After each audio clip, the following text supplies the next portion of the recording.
महाराष्ट्र और गुजरात की blame game, where Foxconn was coming with an Indian company, Vedanta. So this Vedanta Foxconn company was seriously looking at 3 possible locations: Maharashtra, Telangana, Karnataka. Gujarat was nowhere in the picture. ये game ना सदियों से चली आ रही है। जैसे 2022 में महाराष्ट्र ने 4 मेजर प्रोजेक्ट्स जिनकी वैल्यू 1.8 लाख करोड़ की थी वो गवा दिए। Tata Airbus, Vedanta Foxconn, drug park project, medical device project, जिसका दोष राहुल गांधी जी ने बीजेपी सरकार और महाराष्ट्र की सरकार को दिया। बट डू यू नो कि गुजरात ऐसे कर कैसे पा रहा है? हमेशा प्रोजेक्ट सीधा सीधा गुजरात को ही क्यों चले जाते हैं? जानेंगे आज इस वीडियो में, तो वीडियो को शुरू करते हैं। आपको पहले ये पता होना चाहिए कि गुजरात पहले एग्जिस्ट भी नहीं करता था, बल्कि एक बॉम्बे स्टेट था। पर 1948 में हमारे देश की आज़ादी के 1 साल के बाद ना महा गुजरात कॉन्फ्रेंस होती है, जिसमें जो पॉपुलेशन गुजराती बोलते थे उनका मानना था कि हमारी खुद की स्टेट हो और एक एडमिनिस्ट्रेटिव बॉडी हो। इसलिए 1956 से लेकर 1960s तक महा गुजरात मूवमेंट होती है और फाइनली 1960s में जाकर बॉम्बे स्टेट 2 स्टेट्स में बढ़ जाता है, महाराष्ट्र और गुजरात। 1990s के लिबरलाइजेशन से पहले ना गुजरात की मेजर सोर्स ऑफ इनकम थी agriculture, but now Gujarat Bharat की जीडीपी में 8%, इंडस्ट्रियल आउटपुट में 18% और एक्सपोर्ट में 30% कंट्रीब्यूट करता है। मुंबई की सरकार और गुजरात की सरकार में हमेशा से लेकर अब तक gift city, Gujarat international finance tech city को लेकर ना ब्लेम गेम चलती रहती है। बट उसको समझने से पहले हमें ये पता होना चाहिए कि as a business point of view Gujarat ऐसा क्या अलग कर रहा है। सबसे पहले है VGGS, vibrant Gujarat global summit. Vibrant Gujarat ये सिर्फ ब्रांडिंग का आयोजन भर नहीं है, बल्कि इससे बढ़कर बॉन्डिंग का आयोजन है। दुनिया के लिए ये सफल समिट एक ब्रांड हो सकती है, लेकिन मेरे लिए ये एक मजबूत बॉन्ड का प्रतीक है, जिसमें बिजनेस लीडर्स, पॉलिसी मेकर्स और इन्वेस्टर्स मिलकर ना बिजनेस अपॉर्चुनिटीज को एक्सप्लोर करते हैं, जिसमें दूसरे देशों के प्रेसिडेंट और सेक्रेटरी सिर्फ इन्वेस्टमेंट ही नहीं बल्कि अपनी कंपनीज को भी ओपन करते हैं। जैसे भी रिसेंटली जापान के chief director general of Japan trade organisation ने गुजरात के साथ मिलकर अपनी सेमीकंडक्टर फर्म के लिए कॉन्ट्रैक्ट साइन किया। अभी तक टोटल 360 से भी ज्यादा जापानीज कंपनी गुजरात में है। बट ये समिट 2003 से चला आ रहा है। यहाँ पर मल्टीनेशनल कंपनीज जैसे Shell, General Motors, P&O ports, Nico and stick और भी काफी सारी कंपनी शामिल हैं। बट कितने टोटल कॉन्ट्रैक्ट साइन किए होंगे और कितने वैल्यू के, कभी सोचा है? Any guesses? 2003 से लेकर 2019 तक 1,09,000 से ज्यादा कॉन्ट्रैक्ट साइन हुए हैं, जिनकी हर बार की वैल्यू $1 बिलियन से भी ज्यादा की थी। कितनी थी उसका डेटा आप स्क्रीन पर देख सकते हैं।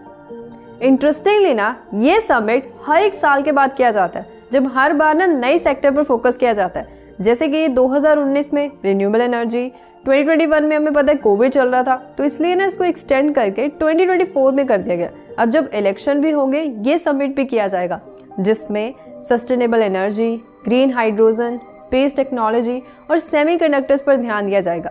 इस समिट के जो पार्टनर्स हैं वो है जापान, नीदरलैंड, डेनमार्क, नेपाल और भी काफ़ी सारी कंट्रीज हैं। बट एक चीज़ इंपॉर्टेंट मैं आपको बताना चाहती हूँ कि 2008 में जब इस समिट को इनॉग्रेट किया जा रहा था, तो उस समय नरेंद्र मोदी जी, जो कि गुजरात के चीफ मिनिस्टर थे, उन्होंने ना निर्णय लिया कि वो 2 सिटीज बनाएंगे गुजरात में, गिफ्ट सिटी और nano city. Gujarat International Finance Tech City, a global financial hub, sick entrepreneurial spirit backed by reliable resources and strong infrastructure only adds to the advantage factor. पर हमें पता है कि 2008 में यूएस इकोनॉमिक रिसेशन की वजह से पूरा वर्ल्ड इफेक्ट हुआ था। इनफैक्ट भारत की जीडीपी तो 9% से सीधा 7.8% तक भी गिर गई थी। ऐसे समय में किसी भी चीज़ को करना काफ़ी ज़्यादा मुश्किल था, तो इसलिए इस प्रोजेक्ट को एक्सटेंड करना पड़ा। फिर फाइनली 2011 में स्टेट गवर्नमेंट ने ना पता क्या किया, रतनपुर, फिरोजपुर और लवरपुर की जो ज़मीन थी वो 1 रुपये में देनी शुरू कर दी थी, ताकि इस प्रोजेक्ट को शुरू किया जा सके। Just 1 rupees.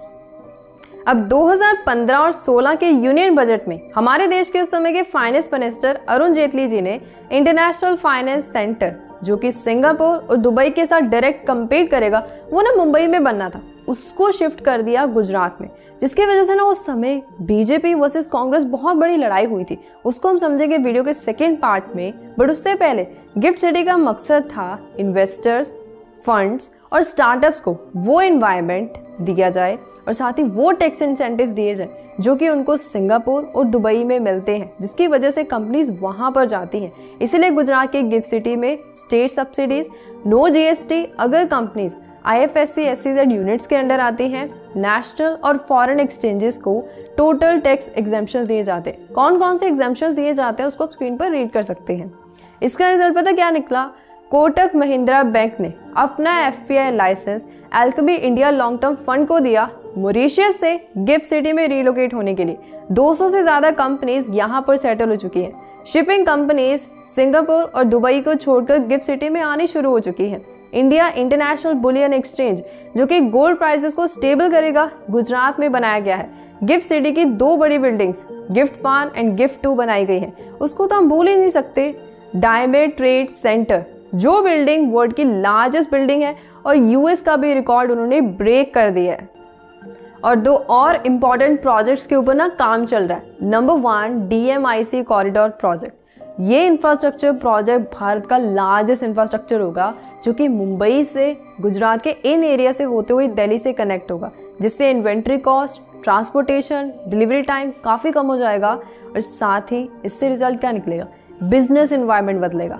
Number 2 Dholera SIR project. ये प्रोजेक्ट का प्लान है वर्ल्ड क्लास पर अफोर्डेबल हाउसिंग प्रोजेक्ट्स बनाना, मतलब प्लॉट्स, विलास, अपार्टमेंट्स, जिसको ऑल ओवर द वर्ल्ड से इन्वेस्टर्स आराम से खरीद पाए। ये जो सिटी होगी वो दिल्ली से 2 गुना और शंघाई से 6 गुना ज्यादा डेवलप होने वाली है। आपने न्यूज में काफी सुना होगा कि महाराष्ट्र के 3 मेजर प्रोजेक्ट्स गुजरात में बन रहे हैं। महाराष्ट्र में बनने वाला इंटरनेशनल फाइनेंस सेंटर गुजरात में बना। वेदांता फॉक्सकॉन कंपनी का प्रोजेक्ट भी मुंबई के हाथ से निकल गया। नहीं, गुजरात को भैया आपके प्रोजेक्ट जा रहे हैं, वो काला धन अलग है, मगर आपके प्रोजेक्ट जा रहे हैं। ऐसे और भी बहुत सारे प्रोजेक्ट्स हैं जिसकी वजह से ना हमेशा दोनों स्टेट्स के बीच में कहासुनी चलती रहती है। पर क्यों? इसके ना 3 मेन रीजंस है। Number 1 land allotment. 2004 में ना गुजरात ने Gujarat special economic zone act पास करके जमीन खरीदने का जो प्रोसेस था ना, काफी सारा लेंथी जो था, उसको काफी सिंपल कर दिया। साथ में सेल्स टैक्स, इंसेंटिव्स और एक एजेंसी बनाई, गुजरात इंडस्ट्रियल डेवलपमेंट कॉर्पोरेशन, जो कि पहले कंपनीज के लिए एक जमीन क्रिएट करती थी, फिर उनको 99 ईयर्स के लिए लीज पर देती थी, जिसका रिजल्ट टाटा नैनो का जो प्लांट पहले वेस्ट बंगाल में बनना था। बट हमें पता है कि वहाँ पर बहुत बड़ी कंट्रोवर्सी हुई थी। अगर नहीं पता तो मैंने इसके ऊपर एक रील बनाई हुई है, उसको जरूर चेकआउट करो। अब बाद पे टाटा नैनो अपना प्लांट जो है वो गुजरात में शिफ्ट कर दिया, क्योंकि वहाँ पर उनको जमीन मार्केट वैल्यू से काफ़ी कम प्राइस पर दी जा रही थी और सेल्स टैक्स इंसेंटिव्स तो मिल ही रहे थे। इसीलिए तो भारत का number 1 private port Adani port Gujarat में बना है। रिलायंस ने अपनी पेट्रोलियम रिफाइनरी गुजरात से ही शुरू की है। Number 2 e-governance.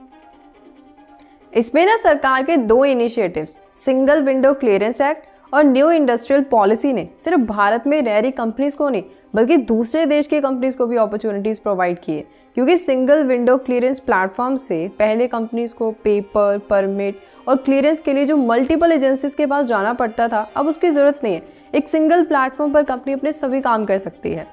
अब जो कंपनीज चाइना को छोड़कर अपने ऑपरेशंस भारत में स्टार्ट करना चाहती थी, उनके लिए गुजरात ने न्यू इंडस्ट्रियल पॉलिसी लाई, जिसके थ्रू उनको capital subsidy, incentives, research and development के लिए 5 करोड़, मतलब ओवरऑल हर साल इस पॉलिसी के थ्रू 8,000 करोड़ रुपीस खर्च किए जाएंगे ताकि वो यहाँ पर अपनी इंडस्ट्रीज को सेटअप कर सके।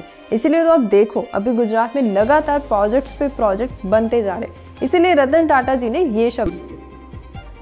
And where the environment, labor environment is friendly and conducive to productivity. Gujarat stands out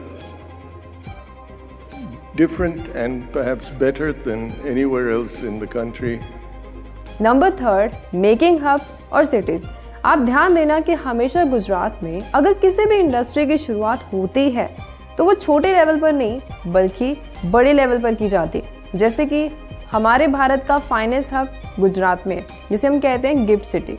diamond hub Gujarat में, और अभी रिसेंटली गुजरात पहला स्टेट है जिन्होंने सेमीकंडक्टर पॉलिसीज लाई मैन्युफैक्चरर्स के लिए। आपके क्या थॉट्स हैं मुझे कमेंट्स में बताना। और अगर आप गुजरात की डार्क साइड के बारे में जानना चाहते हो तो मैंने भी इसके ऊपर एक वीडियो बनाई हुई है, उसको भी जरूर देखो। सोर्सेज का लिंक भी आपको डिस्क्रिप्शन बॉक्स में मिल जाएगा। Till then thank you, bye bye.